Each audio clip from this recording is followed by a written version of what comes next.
এক্সেলের কাজটা করবো। এখানে বলছে prepare and save the spreadsheet to এর created folder with name, your name tabulation sheet. আচ্ছা, আমরা যে ফোল্ডারটা ক্রিয়েট করছি এই ফোল্ডারটা আমরা একটা কী করবো, নতুনটা স্প্রেডশিট ফাইল ওপেন করবো। আচ্ছা, এখানে যে নিউজে কী করবো, ওপেন করে ক্রিয়েট করবো। আচ্ছা দেখেন, তাহলে এখানে আপনার নাম যদি হয় ভি আন্ডারস্কোর টেবুলেশন শিট, আচ্ছা দিয়ে ডাবল ক্লিক করলেন।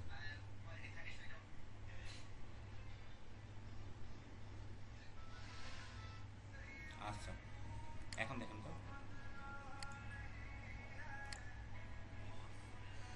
আচ্ছা এখন দেখেন কী বলছে বলেন তো, এখানে prepare the tabulation sheet as customer. আচ্ছা, আপনার স্যাম্পল অনুযায়ী তৈরি করতে হবে। আচ্ছা সহজ কথা, এই যে আপনার প্রথম কলামগুলো বলে নেবেন, 1টা 2টা 3টা 4টা 5টা 6টা 7টা 8টা। আচ্ছা 8টা কলাম আছে তাই না? আচ্ছা এখানে 8টা কলাম আছে আর ওপরে কি আছে, একটা করে কলাম আছে। তা আমরা প্রথমে কাজটা আগে করে নিয়ে ওই 8টা কলাম কী করে দেবো, সেলগুলো মার্চ করে দেবো। এই 8টা এই পর্যন্ত 8টা, এরপরে সেল অ্যান্ড মার্চ। আচ্ছা এরপরে এই সেলটাও কি আছে, মার্চ করা আছে। আচ্ছা এখানে কি লিখতেছি, এক্স ওয়াই জেড, সুন্দরভাবে লেখেন এক্স ওয়াই জেড এড, কী লেখা আছে, এটা যেটা এডুকেশন ইনস্টিটিউট, এডুকেশন ইনস্টিটিউট। আচ্ছা এরপরে লেখা আছে টেবুলেশন শিট। আচ্ছা এখন এটা আমরা সুন্দরভাবে এটা হুবহু এইখান থেকে কপি পেস্ট করবো। আচ্ছা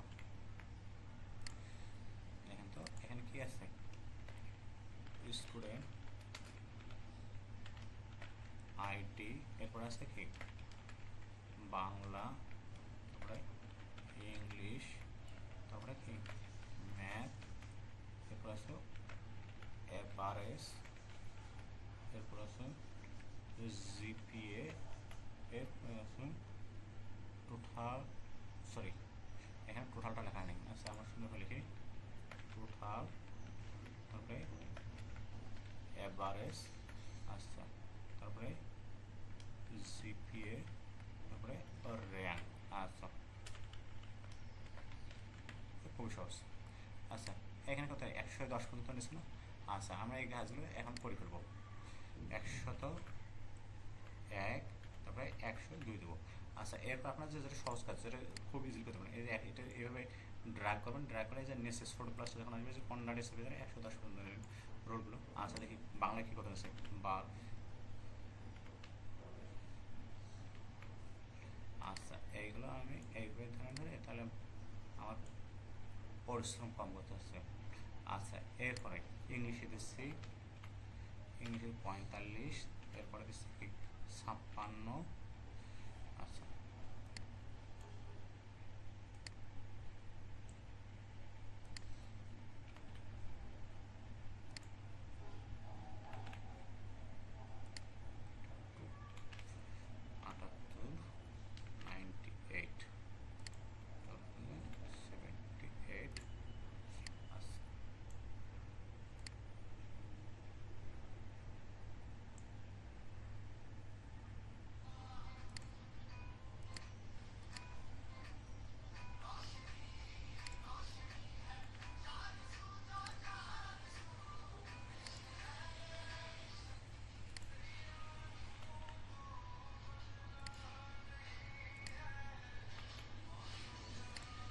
আচ্ছা এতটুকু পর্যন্ত আমার কাজ শেষ।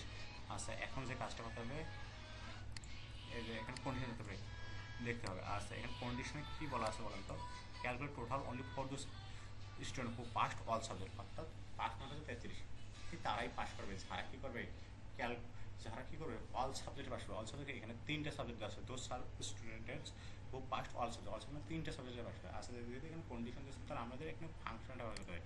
সেটা কী হতে কন্ডিশনাল ফাংশন, এটা এখানে এক্সেলের কন্ডিশনাল ফাংশন হচ্ছে এই ইফ, এই যে ইফ সেলে কী করবেন, ট্যাব দেবেন। আচ্ছা এখানে বলছে 3টে যেহেতু সেল আছে, আমাদের এই সিস্টেমটা এমনভাবে নিতে হবে যেন 3টে সেলে কী করে অ্যাপ্রুভ করে।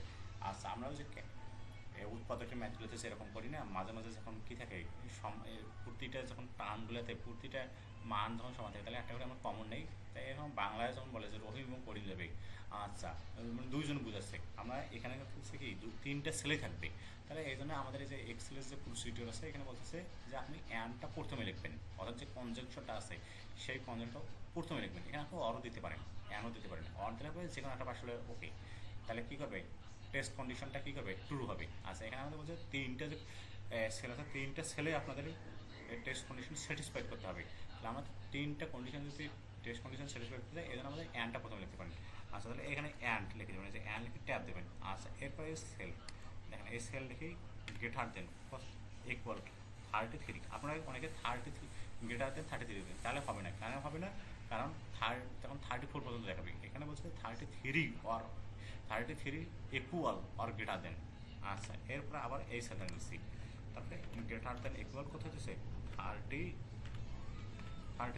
আচ্ছা এরপরে এই সেলটা আছে, তারপরে কত হচ্ছে গ্রেটার দেন ইকুয়াল কত হচ্ছে 33। আচ্ছা এইটা কন্ডিশন তাহলে দেখেন এই যে মনে করেন যে এই যে কমা অপারেটরগুলো আছে এই মাঝে অ্যান চলো, এই অ্যানটা আপনার কমন নিয়ে এই যে সামনে রেখে দিয়েছেন। আচ্ছা এইটা যদি স্যাটিসফাই হয় তাহলে ট্রু কন্ডিশন, দেখেন ভ্যালু ট্রু, এটা হলে তাহলে এই তিনটে নাম্বার যোগ করে কী করবে, তার ছাত্রটা কি টোটাল মার্ক দিয়ে দেবে।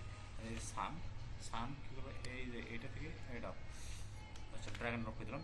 এরপর যদি এটা যদি কেউ না করে তাহলে সে কী করবে, হয় ফেল করবে, নতুবা কী হবে তার জিরো আসবে। আচ্ছা আমরা জিরো দিয়ে দিচ্ছি, দিয়ে ব্র্যাকেট করে দিলাম। দেখেন প্রথমে যে বাংলায় এই ছেলেটা কী করছে 12 হয়েছে, এই জন্য পাস করেনি। আচ্ছা আমি এটা একটু 45 দিই, দিলে কেমন হয়, এই দেখেন পাস করে ফেলছি।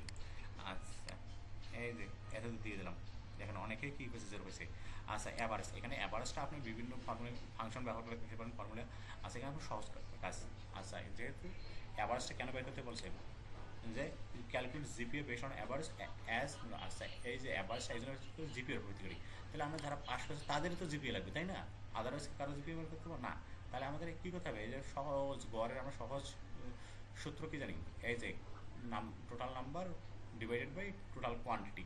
তাহলে আমরা এখানে কোনো কিছু ক্যালকুলেট করতে হলে ইকুয়াল সাইন দেবো। আচ্ছা এই যে টোটাল ডিভাইডেড বাই কত, এই 3 দিয়ে দিলাম, ইন্টার দিয়ে দেবেন। আচ্ছা এখানে যে আপনার ডাবল ক্লিক করলে এখানে সম্পূর্ণ যতদূর ঘর আছে চলে আসবে।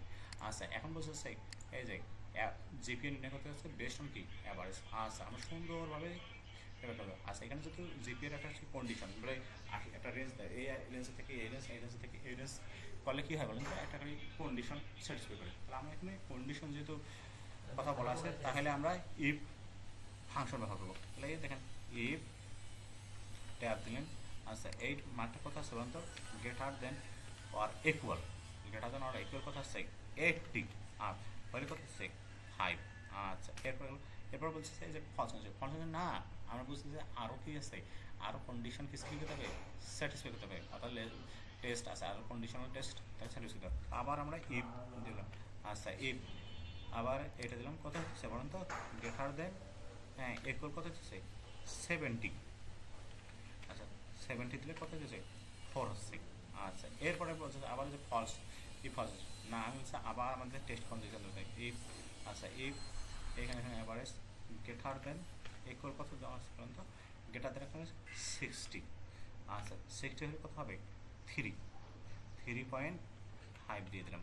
আচ্ছা এরপরে বলা আছে আবার কন্ডিশন আছে, যেহেতু কন্ডিশন আপনার দেখতে হবে। আচ্ছা আমি একটু এমনি বুঝে দিয়ে করতেছি তো আপনারা এগুলো দেখে দেখে করবেন। আচ্ছা আবার তাহলে আমাদের ইফ ফাংশন আবার তাহলে এই যে গ্রেটার দেন ইকুয়াল কত হচ্ছে বলেন তো 50 থেকে হলে। আচ্ছা এটা হলে কত আছে 3, আবার দেওয়া আছে যেহেতু 33 পর্যন্ত আছে, তাহলে আবার আমাকে দিতে হবে সরি আচ্ছা ইফ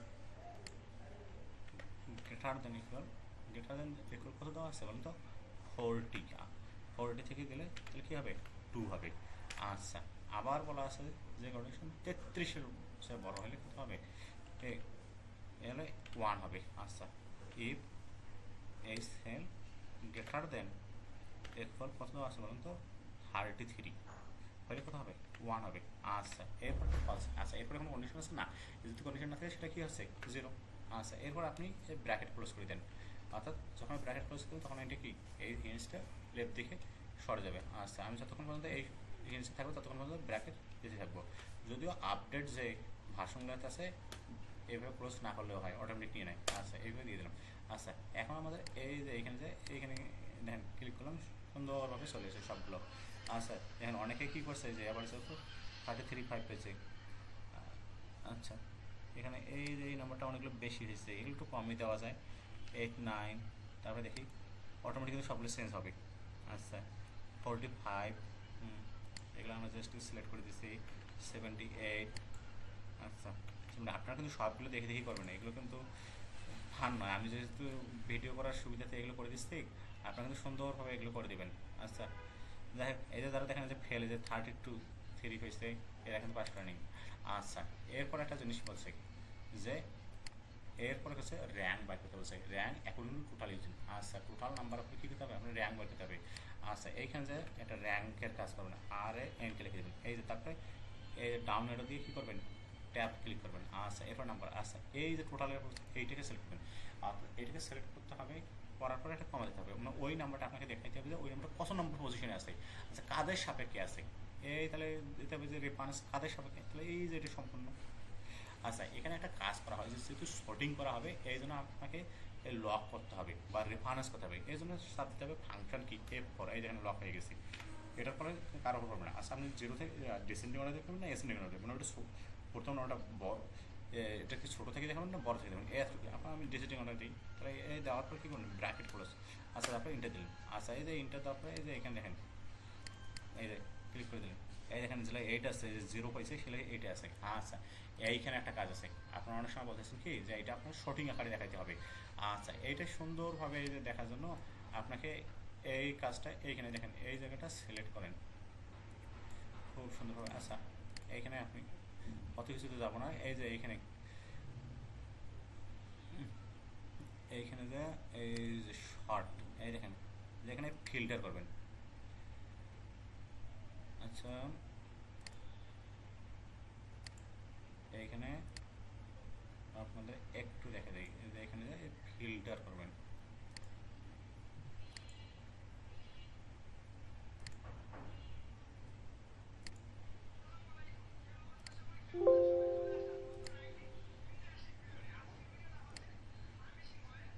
আচ্ছা, তার আগে কিছু কাজ আছে, এখানে কিছু উঠে গেছে, এইখানে আপনি ধরবেন, ধরার পর আচ্ছা এই কাজটা আগে করে দিই, এটা একটু বড় করে দিই তাহলে আপনাদের জন্য সুবিধা হবে। এই যে এটা বড় করে দিলাম, এটা আর একটু বড় করে দিলাম। আচ্ছা, এরপরে দেখেন যে লেখাগুলো যাতে ঠিক করা আছে, এখানে যে ফরম্যাটে যাবেন, অটো ফিট হাইট, এই যে অটো ফিট কলাম হাইট, এই যে এটা দিয়ে দিলেন, দেখেন সবগুলো সুন্দরভাবে দেখা গেছে। আচ্ছা, এরপরে এইগুলো লেখার জন্য আরও সুন্দর করার জন্য আপনারা যে বক্স ব্যবহার করবেন, এই যে অল বর্ডার। আচ্ছা, এখন আছে যে আমরা এই কাজটা কেমনে করবো, তাই না, যে এগুলো শর্টিং, যে র্যাঙ্কগুলো শর্টিং করবো কেমনে। আচ্ছা, এই যে এখানে যে আপনার